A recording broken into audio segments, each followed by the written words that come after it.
Hi, shalom friends. I'm sure you've all gone to a beautiful place of nature and you've always been impressed with the fresh air and the blue sky and just the rhythm of life. I have a favorite, I don't know if I would call it meditation, but imagination. I often wonder, the world that Adam and Eve, Adam and Chava, what did it look like? I mean, there was no pollution. There was no civilization. Two people on earth. I can't imagine the clarity of the air, the beauty of the colors. And also, just think to ourselves. You have an adult mind. Let's say you're 30. Perhaps you're inquisitive. But by 30 years old, you have so much knowledge, including propaganda, including misfortune, including lies, deceit. I mean, could you imagine a 30-year-old mind with the innocence and curiosity of a 1-hour baby? Nothing in it. I mean, how could Adam and Chava, pure, beautiful, pristine? I don't know, it's something that I could just, I don't know, really think for many, many long minutes what it might have been. Which leads me to a beautiful midrash. A beautiful midrash. Many of you know that when the Holy Sabbath leaves, we mark it with a ceremony. We make Havdalah, which means separation, over a cup of wine. And during the ceremony, we smell spices, and we look at a candle or flame that has two flames in it. Sometimes it's very elaborate, a Havdalah candle. And we make a blessing, blessed is God who created fire, essentially. Why do we do that Saturday night? So the Midrash tells us as follows. When the most handsome couple that had ever been created, they were created on Friday. The world was absolutely beautiful. And then they went into ecstasy, a spiritual bliss. The seventh day, the Sabbath. It's a holy day. And the way Adam and Chava experienced the holy day is unimaginable. But certainly it was a day of tremendous closeness to God, and a spiritual light enveloped them. Says the Midrash, the sun did not set. They were created on a Friday, and Friday night the sun did not set. They were in a world of physical, spiritual, emotional light.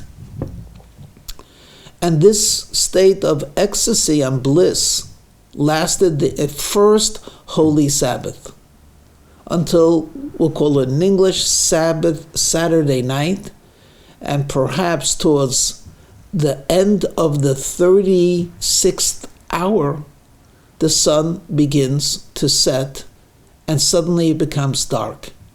Now you have no idea of what darkness is.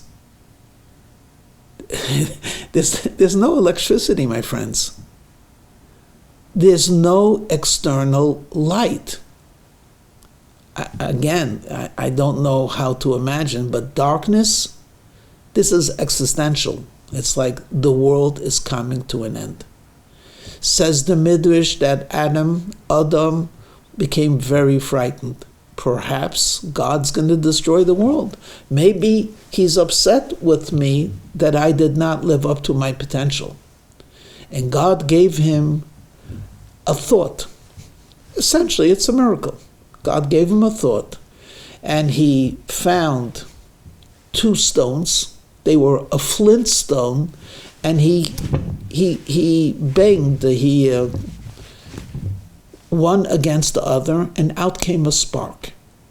And essentially, fire was revealed, or fire was created. So a reminder of that that fire was created / energy on Saturday night, we actually look at the candle or the flame and we make a blessing acknowledging God who created fire. And if you think of fire as a form of energy, a very powerful form of energy, you will see that without fire, we really cannot have existence at all. Okay, beautiful midrash. A couple of things come to mind. First of all, if he thought the world was coming to an end, what would a spark do to take away that apprehension? It's only a spark. And assuming, again, that he had the knowledge that we cannot imagine because he was the perfect being, had no parents. God himself created his mind, his heart, and his soul. So maybe he was able to figure out how to make a fire immediately. But it's still just a small little fire. The world is filled with darkness. How did that take away his apprehension and anxiety?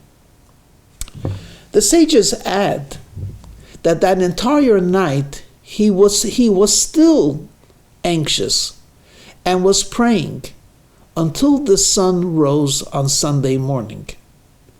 When he experienced his first sunrise, he intuitively understood that the previous 12 hours of darkness, which we call night, is part of the natural cycle. So when it came Sunday night, he was not frightened anymore that the world would come to an end. He understood there's day and night. Okay. Pretty much that's where the midrash ends, and I'd like to use the midrash as a springboard of thought. I asked the question about the spark, and I want to now add another question. Why is it that we have to remind ourselves of this episode? I mean, there are many stories in the Bible about Adam and Chava. We don't talk about we have to eat a fruit which is forbidden. We don't have to leave our house because God had them sent out of the Garden of Eden. And yet, this the sages felt we should emulate. We should be reminded. So, let me tell you my thought.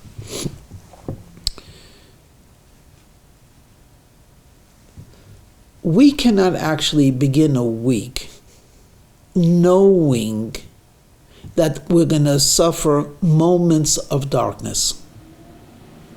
I mean, you all heard of Blue Monday. Could you imagine starting the week with the knowledge that it's tedious, it's wearisome, it's going to be filled with tragedy? I mean, people, God forbid, who experience some forms of depression might feel that, and they don't want to leave. They don't want to leave their bed. But we have to know that darkness is always followed by light.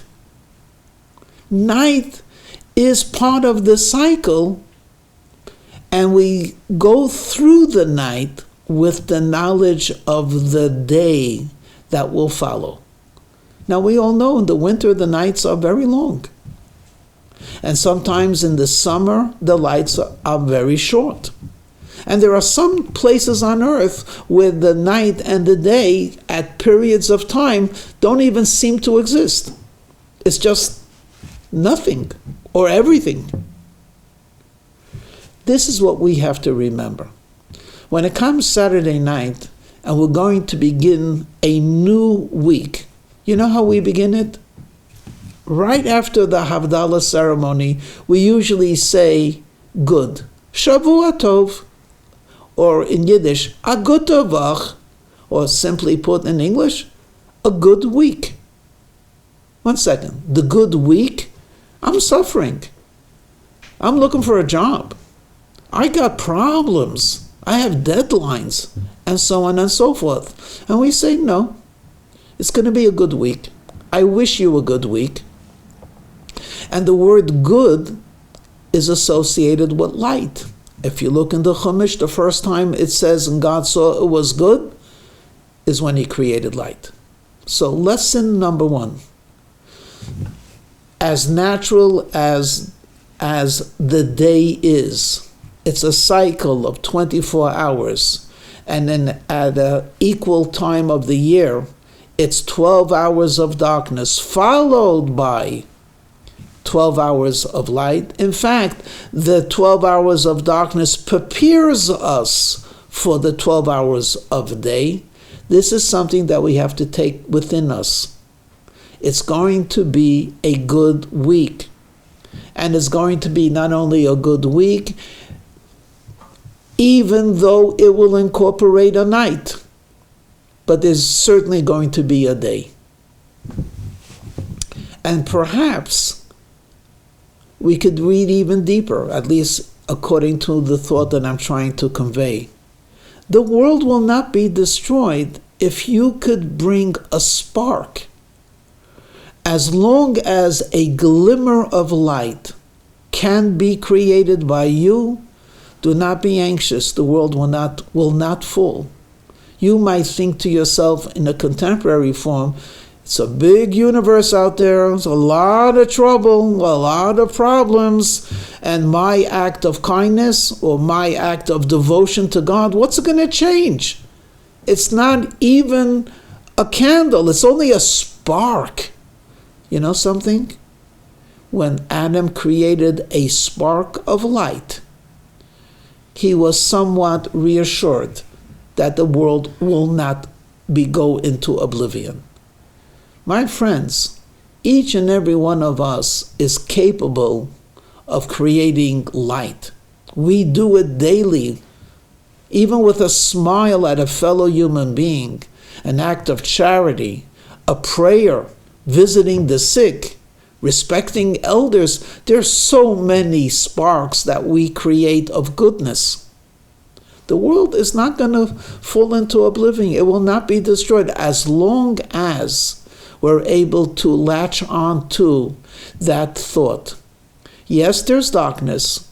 Without a doubt, there will be sunrise. In our long history, we've created not only sparks, not only flames, not only candles, explosions, nuclear reactions of goodness. It's there. There's goodness in this world. There's holiness in this world. There's spirituality in this world. What we are waiting for, and over here we can use the word anxiously, is for the sunrise to go beyond the dawn and begin blazing in its glory. Mashiach is about to appear.